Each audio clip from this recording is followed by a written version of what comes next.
Hi. So I'd like to do something I've never done before, and that's to speak authoritatively about something that I'm not an expert on.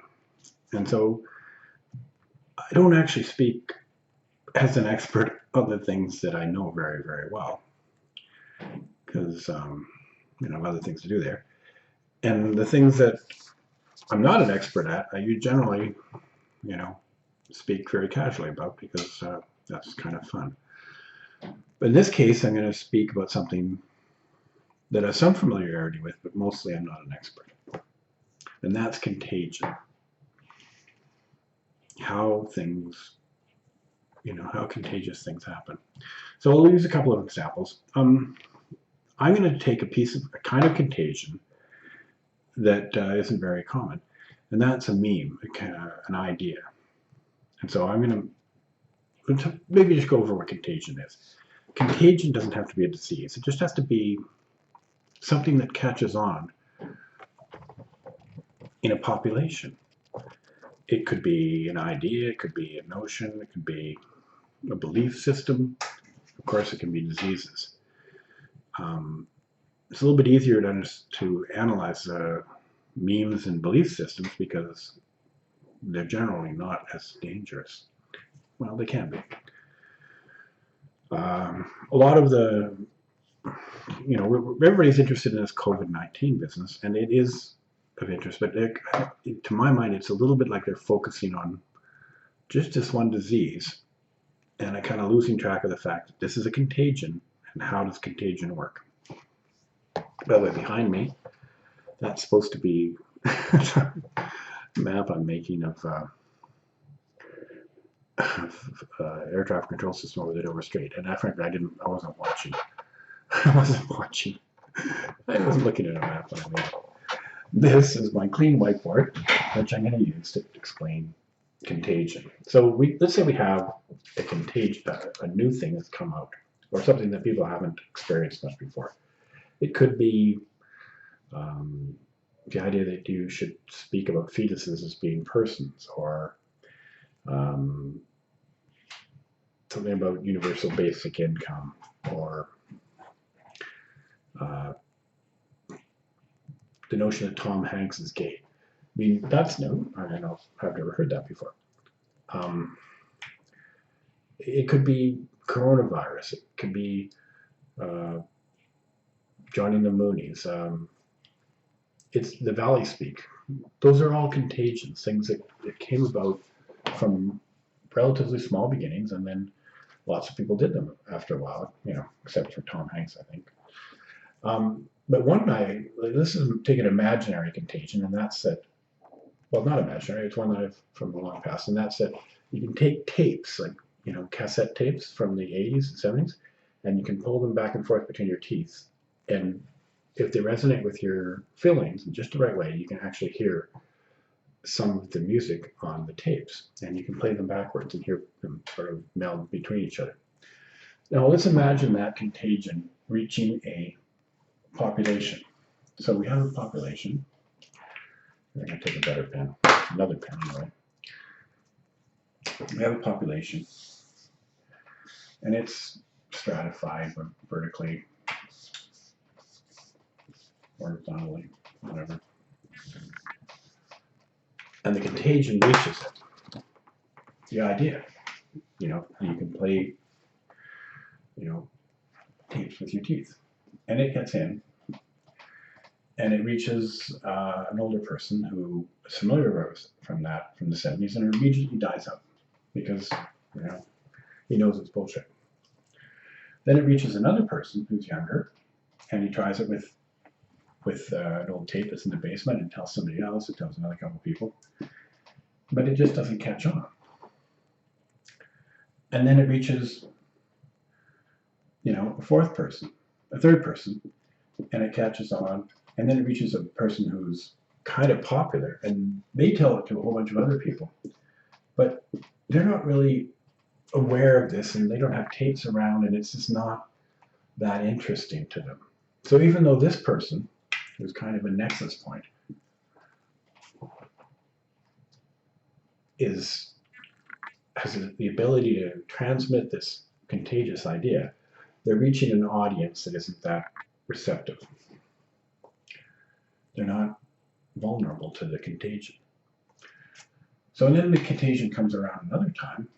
This time it reaches somebody who can pass it on to somebody else, pass it on to somebody else. It reaches the nexus point. But this time it reaches these people, and they've heard about it before, and they've looked into it, and frankly, they start to be receptive to it. So this contagion point infects these ones. And it's basically karma. They're only, they're only harvesting karma. But it took a while before the contagion caught on. It infected a couple people, and they didn't really do any showing. It didn't go anywhere. And the people who are showing the symptoms, the people who are passing it on, they're the ones in purple.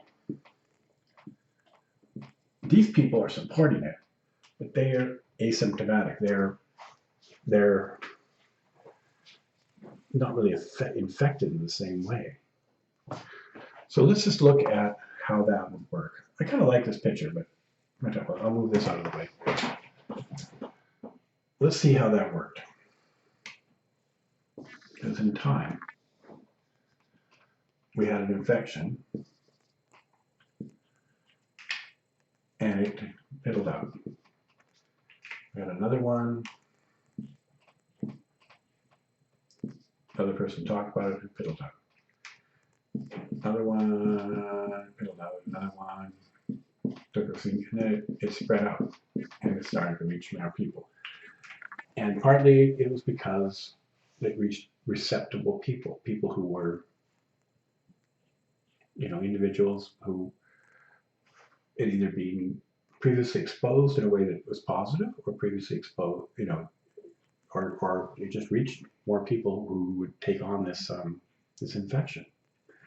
Now the thing is to notice that this isn't the common thing. When people previously exposed to an infection get re-exposed, generally speaking, they have resistance to it, and that stops them from propagating this disease. Another thing you want to note is that the people who the infection rate. You might say, well, how many people got infected? What is the infection rate? Well, let's look at what we had. We've had it infected 5 times, and I think near the end there, I had like about 11 people infected. So we have an infection rate of 11 over 5. So you could say that's like just over 2. But really what happened is that it reached people who were in the nexus points. It reached people who were able to pass on this infection to others. And it's kind of crucial to grasp how infections can be transmitted this way. And there's several ways that happens. And it's for all infections, really. One is by society. I think we've all seen these pictures of, this person has this many contacts, and that person has just a few more. And, there's some people who have lots of contacts. You see these social network diagrams a lot. You can pull them up anywhere. Many people have many, many, many more contacts than others. And it kind of goes something along these lines. So,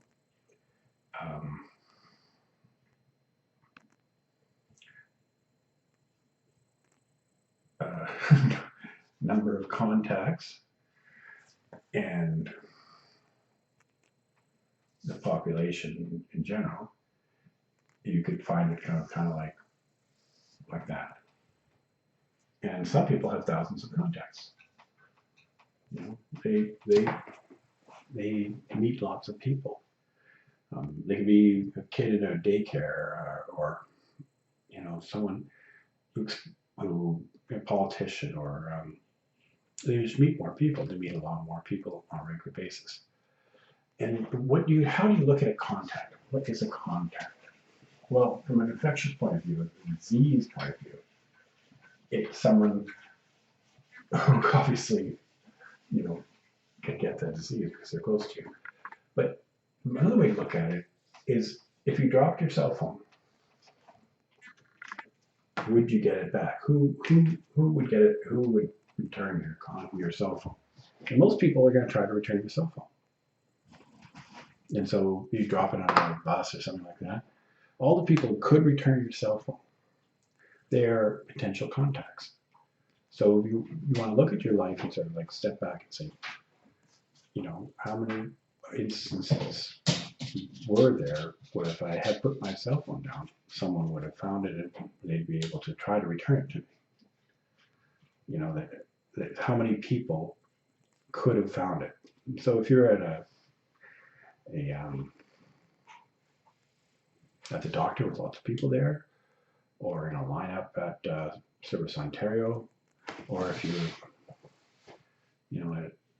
at a film festival or whatever, I mean, there's more people. If you're a checker at love loss, there's more people. If you're dealing with people, touching people, or running in a marathon, there's more people there. So not everybody doesn't have the same number of contacts all the time. There aren't people who are endowed by more contacts. It's just situational numbers of contacts. So number of contacts. That's one part of the equation. Then you've got to look at what kind of opportunity it is to pass on this information, this disease, or whatever it is. If you're running in a marathon, people aren't going to be listening to you talk about, how you can play, teeth stuff inside your teeth, and you might be running with people who are older or whatever. I mean, who aren't. Let's say that this particular thing is only really enjoyed or understood or believed in by people who have that ability to listen to really high frequency noise. And those are really young people, like 22, 24. Marathons, generally have people who are older. So that might not be the way to transmit the disease. Even if you're stopped afterwards and talking to people, explaining this idea, it's not the right milieu. So you have to have, you have people who have contacts,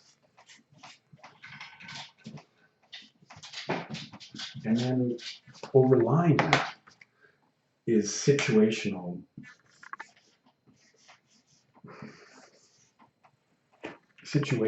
filters that deny the ability for that thing to come across.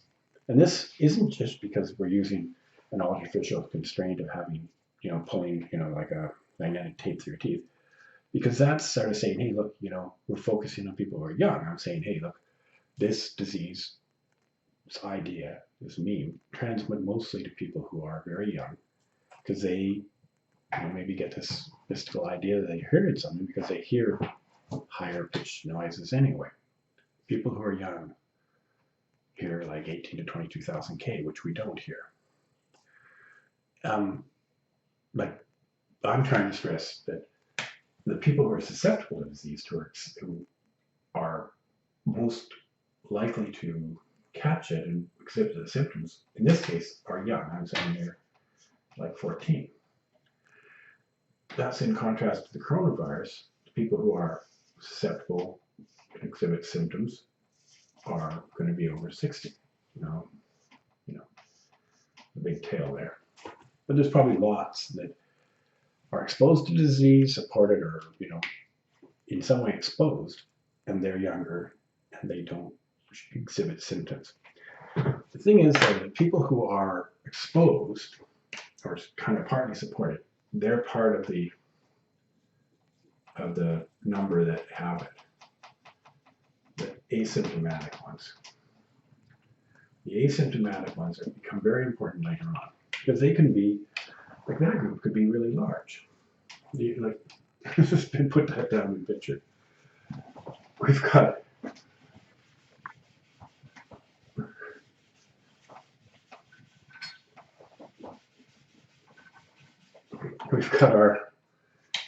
our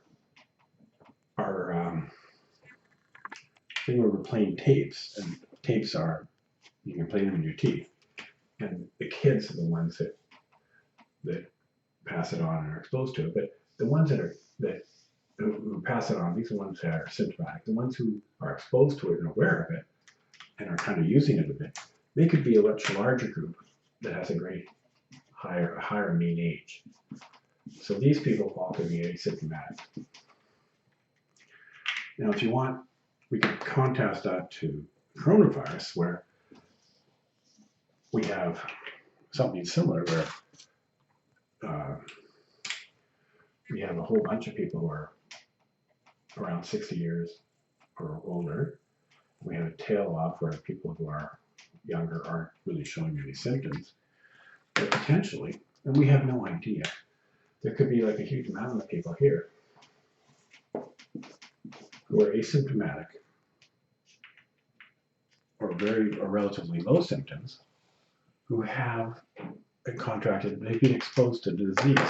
Maybe they shook it off, but maybe enough to have antibodies to it. We don't really know about antibodies in this context. It's just that when diseases that are endemic, that are re-exposed to later on, it kind of matters whether or not the population has been, how much the contagion has expressed itself in the population. There's also an environmental factor. So here we had two factors that I went over. One was, I guess, the social network factor. The other was susceptibility.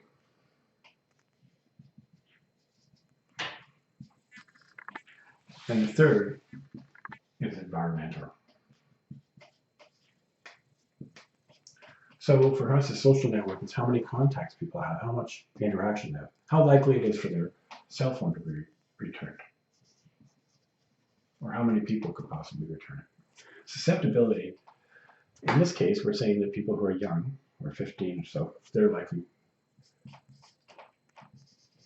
susceptible, because we're talking about this bogus idea where, that you can play videotapes with your teeth.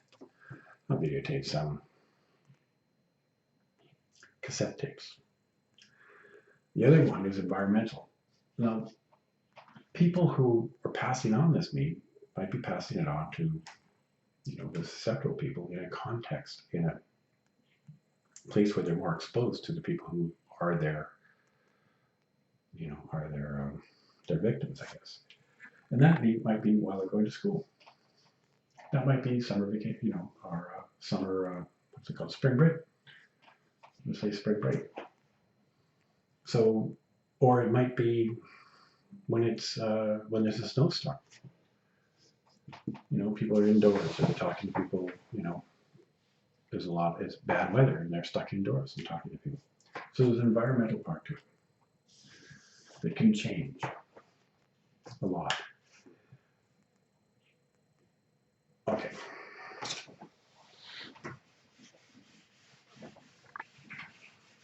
Let's look over a couple of diseases that, and how they transmit.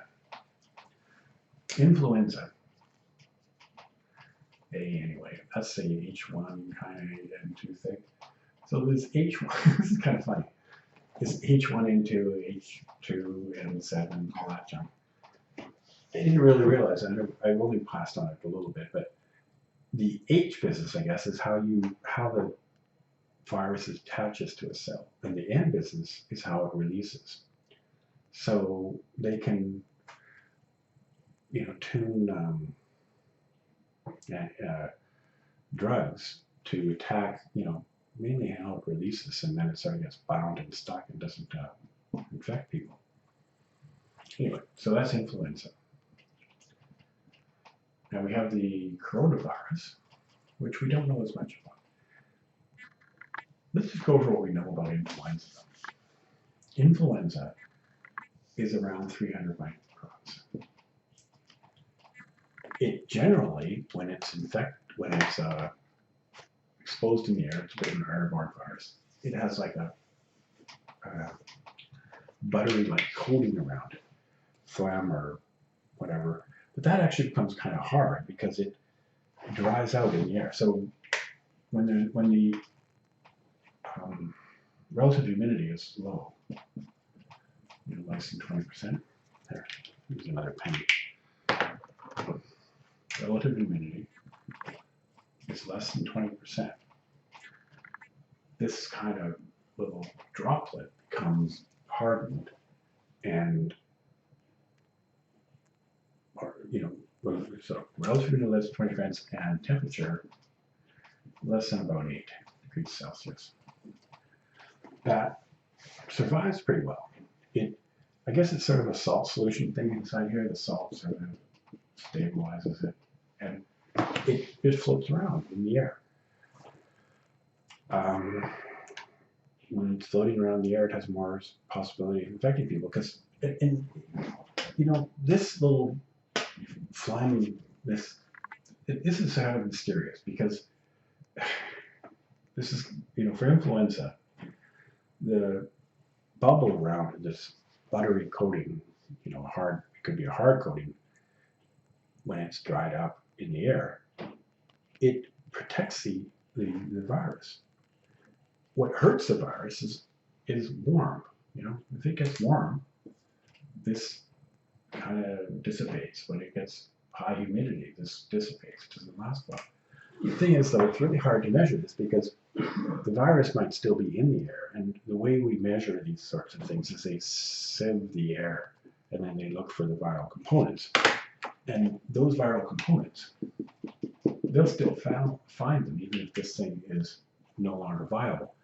Viruses weren't alive to begin with, and so finding out whether they're viable or not is very difficult because we can't really tell whether or not they infect, an animal just by sieving the air. We can't just, it's hard to take, sieve the air and take all this material that we encounter and then determine whether or not it would be viable.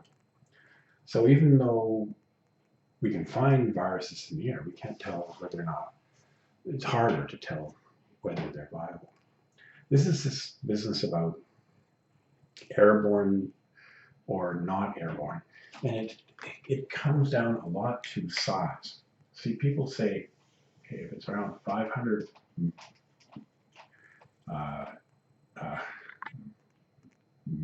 millimicrons or more, then that means it will descend. It'll fall out of the airstream. If it's 1,500, it'll fall out of the airstream and it'll descend and lie on the ground, or it won't stay in the air. It's around when it's smaller, like 300 microns, that it and has a very thin coating in it. And this is right on the edge. It could be, less. It's not going to last long as an airborne particle.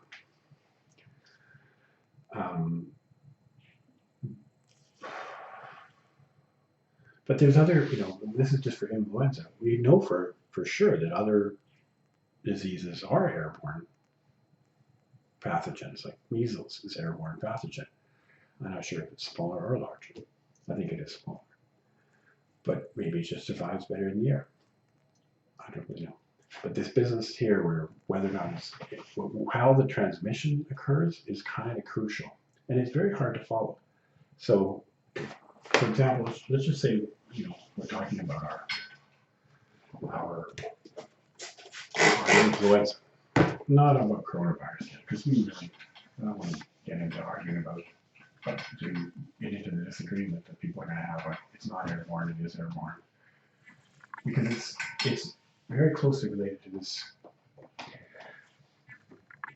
business internal to the contagion business, internal to the epidemic doctoral people, to say airborne is this size and lower and not. And I don't think they're trying to confuse us, but they have difficulty with the terminology. But influenza, for example, it can be, like we say, airborne, a little bit non-airborne, so it's falling out of the air, but it can still be caught. And then it can be on surfaces. I think those are called fomites. And so what are the surfaces that it can be on? This is a general consensus right now of where these diseases are coming from. And that's that you've touched something, and then you've touched your mouth, or you've touched your eyes. You've touched something where somebody has sneezed or coughed or touched. You know, it have to come from somebody's respiratory tract or eyes, I guess, mostly for their respiratory. They've breathed on it, or they've coughed on it, or they've coughed in the area, and then it's on this thing, and you've touched it. Actually, my computer just dinged, so maybe I should unding it. Come back to this later.